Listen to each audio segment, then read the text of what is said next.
It's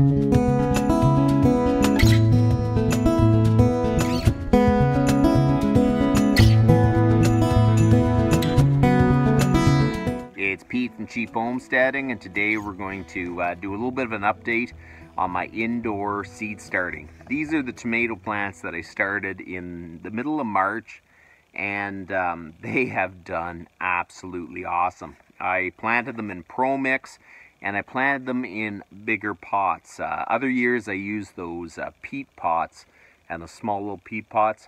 I never had much success. This year I used 3.5-inch peat pots, and I used Pro Mix organic soil, and it worked absolutely awesome. So whenever they outgrew the 3.5-inch pots, I promptly put them in the 6-inch pots, and they just took off. These are by far the best tomato plants and the healthiest tomato plants I've ever grown from seed inside. And you know what? A lot of it is just living and learning. Definitely go with the bigger pots when starting your tomato plant. So today we're going to plant them in the garden. So let's go. We have about 30 some tomato plants we're going to plant today, and I think 12 will fit in this raised bed nicely. I think 8 will fit nicely in there, and I have 7 and a little cherry tomato. There's no way that's all going to fit in there, so probably 4, maybe we can squeeze 5 in. And same with this one here, we got a little extra, so we're probably going to have to free up another bed. Look at that. It's already starting to flower. We're going to have to pinch those off. We don't want them to put all their energy into flowering when we're trying to get them to build a good root structure. Is set the plants where I think they're going to go.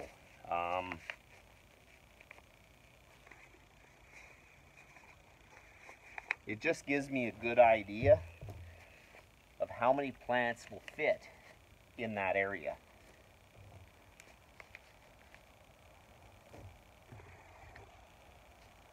When I plant my raised beds, I tend to crowd them just a little bit. I've never had much issue with tomatoes. Tomatoes seem to do very well in more of a crowded condition. The only issue is you want to make sure that the tomatoes can actually dry out. A lot of tomato blight and stuff like that is because moisture stays on the leaves.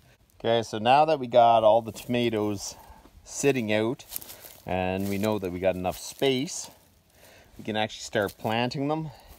It's really important not to plant them in the same beds you had before.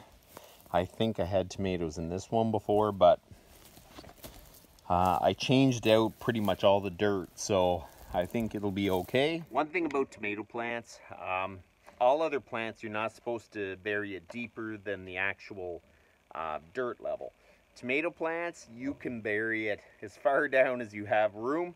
All these hairs are going to turn into roots, and it's going to give you an awesome root system, and you're going to have tons and tons of tomatoes. So what I do is I take these leaves off, I pinch them off. Okay, so you dig your hole, and you want to make sure you dig it deeper than what the soil level is. Man, look at that. I'd say about 2, maybe 3 weeks ago, I planted these in the bigger pots, and they've already filled out the pot. That's crazy. Okay, so you're going to dig it down, and then you're going to cover a lot of the stem, and the stem that's under the ground will have tons and tons of roots come off it. The goal with tomatoes is to grow a really good root system, so then they can build really good tomatoes. If it doesn't have a good root system, it can't feed the fruit, which take a lot of energy out of the plant. So you want to grow a really good root system, and part of that is burying the plant deeper than the soil level, so it'll make a whole lot more roots, and in turn grow more tomatoes. And we'll just give it a light push. You don't want to pack the soil, but you want to get rid of any air voids. You don't want air up against the roots. So just give it a little bit of a pack.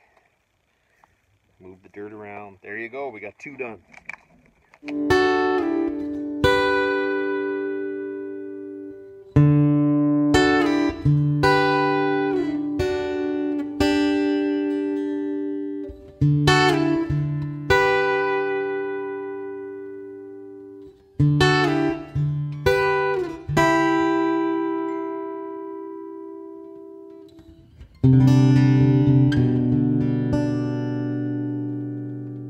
got all the tomato plants planted, and I'm definitely going to hold on to the old pots because that was crazy trying to track them down in this day and age anyways. Everyone wants to garden, and they really should. I got all the plants planted, and I'm going to try a new thing this year. Tomatoes get this thing that's called blight, and it's basically when the ground splashes up on the tomato plant and it stays moist, and the spores, this mold grows and it starts killing off the leaves. So to stop that, you kind of put a barrier down so when it rains it can't actually splash up on the plant. Some people put straw, some people put landscape fabric, whatever it is, but I think for me, I'm going to try straw this year. I can imagine that it's actually going to work. We'll see if it makes a difference by the end of the year, because late season is kind of when the blight kind of takes over and the tomatoes start dying off. So apparently it makes it better. So we're going to throw some straw in.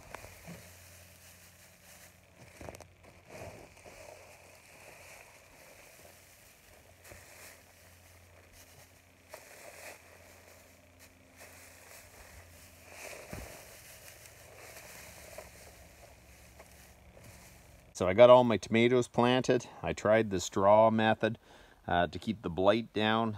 I really do think it'll probably hold moisture in the beds too, and keep the dirt from splashing up on the leaves.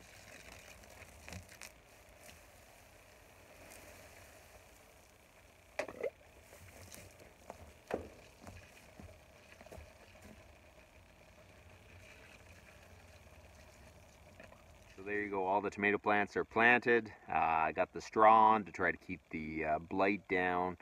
I'll have to do some update videos at the end of the season and see how well the straw did work. I think it would definitely hold the moisture in the ground and put a nice barrier between the soil and the leaves. So I could really see how it could work. I saw a few people doing it, so I thought this year I'm going to try it. So that's about enough for today. You guys have a good one.